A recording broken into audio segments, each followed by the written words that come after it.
بسم اللہ الرحمن الرحیم الصلاة والسلام علیک یا سیدی یا رسول اللہ وعلی آلک و اصحابک یا حبیب اللہ۔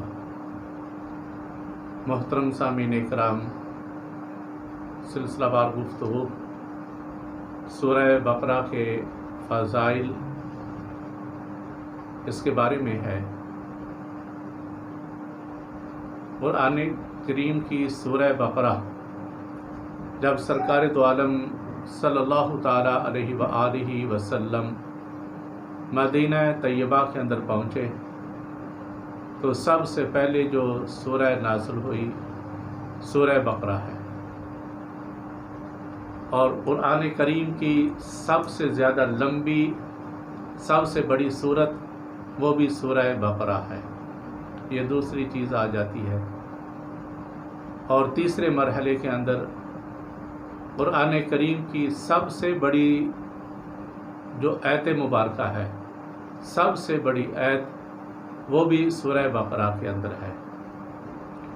اور قرآن کریم کی وہ عظمت والی آیت جس کو آیت الکرسی کہا جاتا ہے وہ بھی سورہ بقرہ کے اندر ہے۔ جب سرکار دو عالم صلی اللہ تعالیٰ علیہ وسلم مکہ المکرمہ کے اندر تھے تو اس وقت بت پرستوں کے ساتھ واسطہ تھا، جگہ جگہ بت پرست تھے۔ اور جس وقت سرکار مدینہ طیبہ کے اندر تشریف لائے تو اس وقت یہودیوں کے ساتھ واسطہ پڑا، اور اہل یہود جو ہے اہل کتاب تھے، اور ان کے ساتھ واسطہ تو قرآن کریم کے اندر کئی آیات مبارکہ کی وضاحت، ان کے سوالوں کے جوابات، ان کے ساتھ گفتگو وہ بھی سورہ بقرہ کے اندر آتی ہے۔ سورہ بقرہ یہ 40 رکوع ہے، اس کے اندر 286 آیات مبارکہ ہیں سورہ بقرہ کے اندر۔ اور سورہ بقرہ کے بارے میں اللہ عز و جل کے پیارے محبوب حضور صلی اللہ تعالیٰ علیہ وآلہ وسلم نے ارشاد فرمایا، قیامت والا دن ہوگا، اور قیامت والے دن جنہوں نے قرآن کریم پڑھنے کے بعد اس کے اوپر عمل کیا، جب اللہ تبارک تعالیٰ قرآن کریم پڑھنے والوں کو، ان کے اوپر عمل کرنے والوں کو بلائیں گے تو سب سے پہلے آگے جو سورت آئے گی وہ سورہ بقرہ اور سورہ آل عمران آئیں گی۔ اللہ کے پیارے محبوب حضور صلی اللہ تعالیٰ علیہ وسلم نے ارشاد فرمایا، یہ آئیں گی اور اپنے پڑھنے والے کے اوپر اس انداز میں سایہ کرے گی جس انداز میں سائبان لگایا جاتا ہے، یا سیاہ بادل آتے ہیں آ کر سایہ کر دیتے ہیں۔ اور تیسری چیز، یا پرندوں کی غول در غول، یعنی پرندوں کی قطار آ کر سایہ کر دیتی ہے۔ اسی انداز میں قرآن کریم پڑھنے والے کے اوپر قیامت والے دن جب کہیں سایہ نہیں ملے گا تو اس وقت جنہوں نے قرآن کریم پڑھا، اس کے اوپر عمل کیا، تو یہ سورہ بقرہ اور سورہ آل عمران آ کر اس بندے کے اوپر سایہ کر دیں گی۔ تو سورہ بقرہ کے اندر سب سے زیادہ مضامین، احکامات عبادت کے لحاظ سے، نماز کے لحاظ سے، نماز ہے، زکوٰۃ ہے، روزہ ہے، حج ہے، یہ سارے احکامات رب ذوالجلال نے سورہ بقرہ کے اندر رکھے۔ اور اسی انداز میں اللہ کے راستے کے اندر مال خیرات کرنا، خرچ کرنا، وہ بھی رب ذوالجلال نے سورہ بقرہ کے اندر رکھے۔ اور پھر اس کے علاوہ شراب کی حرمت کے بارے میں، والدین کے اوپر خرچ کرنے کے بارے میں، تو زکوٰۃ کے بارے میں، طلاق کے بارے میں، نکاح کے بارے میں، یہ سارے مضامین رب ذوالجلال نے سورہ بقرہ کے اندر رکھے۔ اور اسی انداز میں جب سرکار مدینہ طیبہ کے اندر 16 مہینے اور کچھ دن، بعض روایات کے اندر آتا ہے 17 مہینے، سرکار بیت المقدس کی طرف منہ کر کے نماز ادا کرتے رہے، تو دل کے اندر خیال پیدا ہوا کہ کاش ہمارا قبلہ بیت اللہ شریف ہونا چاہیے۔ ابھی رب ذوالجلال کے پیارے محبوب کا ارادہ بنا نماز ظہر پڑھا چکے تھے، 2 رکعتیں ادا ہو چکی تھی، نماز ظہر پڑھا رہے تھے، اور جب تیسری رکعت کے اندر کھڑے ہونے کا ارادہ کیا تو دل کے اندر یہ خیال تھا کہ ہمارا قبلہ بیت المقدس نہیں بلکہ بیت اللہ ہونا چاہیے۔ ابھی ارادہ فرمایا تو رب ذوالجلال کا قرآن کریم نزول ہو جاتا ہے۔ اللہ پاک نے ارشاد فرمایا قد نرا تقلب وجهك في السماء فلنولینک قبلۃ ترضاها۔ اے محبوب، ہم آپ کا چہرہ انور بار بار آسمان کی طرف اٹھتا ہوا دیکھتے ہیں، آپ ابھی سے اس قبلے کی طرف منہ کر لیں جہاں آپ کا ارادہ ہے، جس قبلے پر آپ راضی ہیں۔ راضی ہونا، منہ کرنا آپ کا کام ہے، قبلہ تبدیل کرنا آپ کے رب کا کام ہے۔ اور وہ جگہ جہاں سرکار نماز پڑھا رہے تھے، اب اس جگہ مسجد قبلتین ہے، اور قبلتین اس مسجد کو اس لیے کہا جاتا ہے، اس مسجد کے 2 قبلہ، یعنی ایک مشرق کی طرف ہے، ایک مغرب کی طرف۔ مشرق مغرب سے مراد یہ ہے کہ جہاں بیت اللہ کی طرف تھے، اور بیت اللہ کے بعد کیا تھا،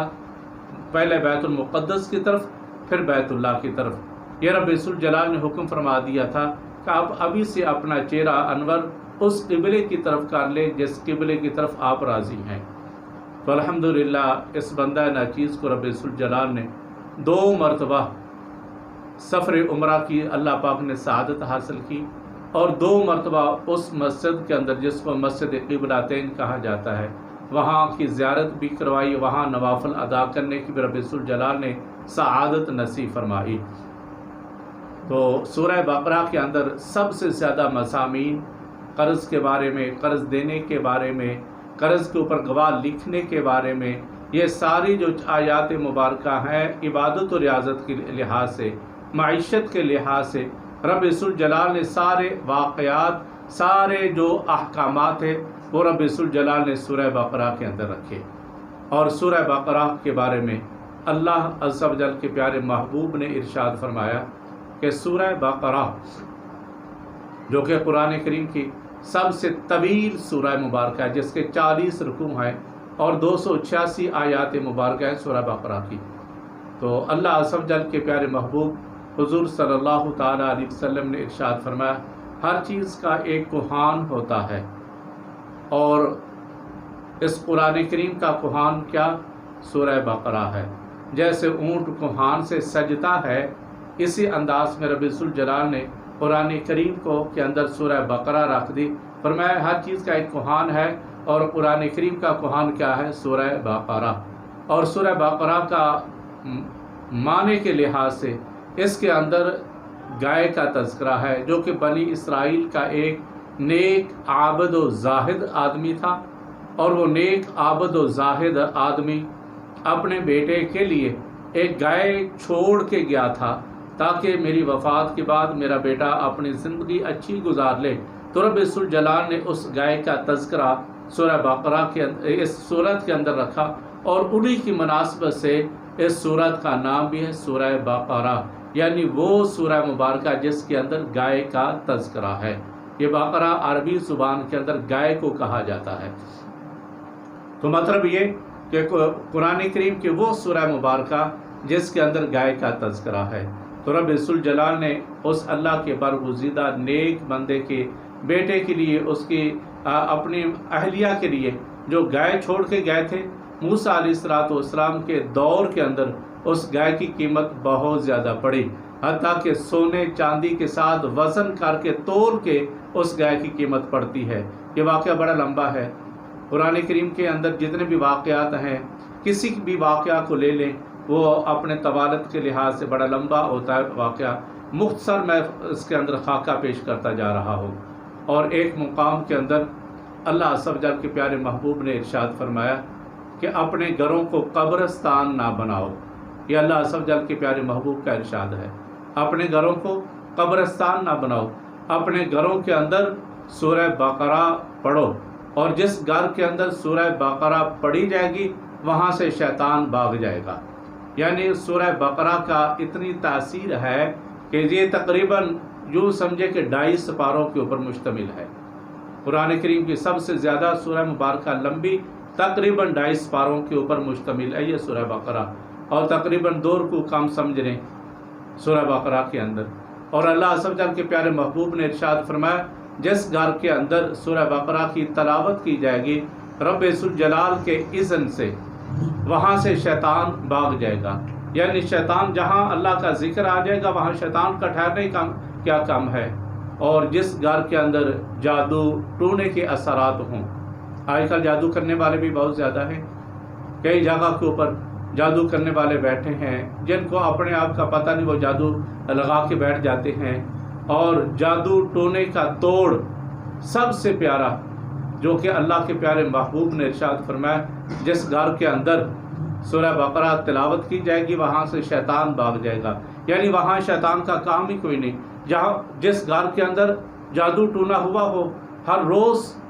صبح کے وقت، یہ بہتر ہے صبح کے وقت، اگر صبح کے وقت ٹائم نہ ملے تو جس وقت بھی ٹائم ملے، لیکن بہتر طریقہ کیا ہے، صبح کے وقت سورہ بقرہ پڑھی جائے۔ جب صبح کے وقت سورہ بقرہ جس گھر کے اندر پڑھی جائے گی وہاں سے جادو ٹونے کے اثرات سارے کے سارے ختم ہو جائیں گے۔ یہ میں نہیں کہہ رہا بلکہ اللہ کے محبوب کا فرمان عالی شان، جس گھر کے اندر سورہ بقرہ کی تلاوت کی جائے گی وہاں سے شیطان بھاگ جائے گا۔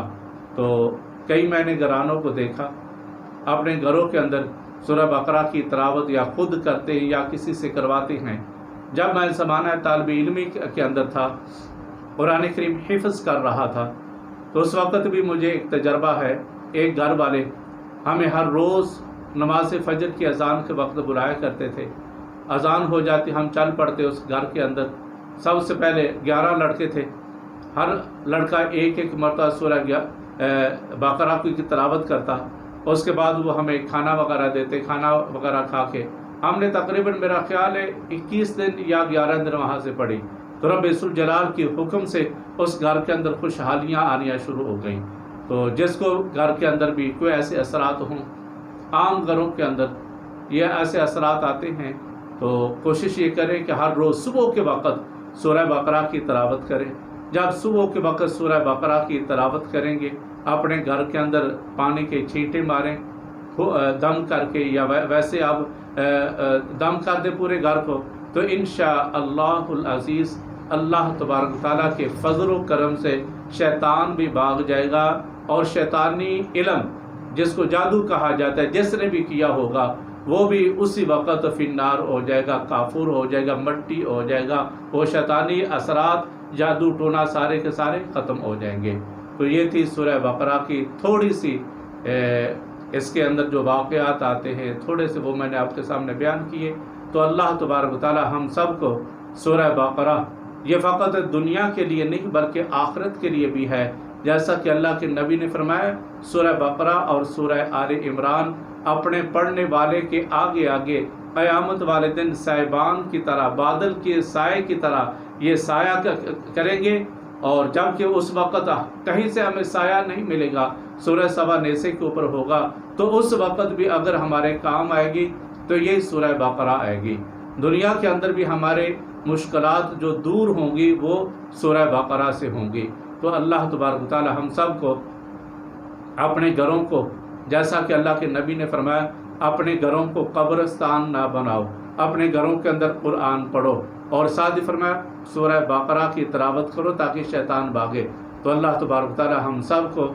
اپنے اپنے گھروں کے اندر قرآن کریم کی تلاوت کرنے کی توفیق عطا فرمائے، اور ہو سکے جس گھر کے اندر یہ اثرات ہوں وہ کثرت کے ساتھ سورہ بقرہ کی تلاوت کرے، تاکہ رب ذوالجلال کا دنیا کے اندر بھی ہمارے اوپر رحم ہو، ہمارے اوپر آخرت کے اندر بھی رب ذوالجلال رحم فرمائے۔ وآخر دعوانا الحمدللہ رب العالمین۔ السلام علیکم ورحمۃ اللہ وبرکاتہ۔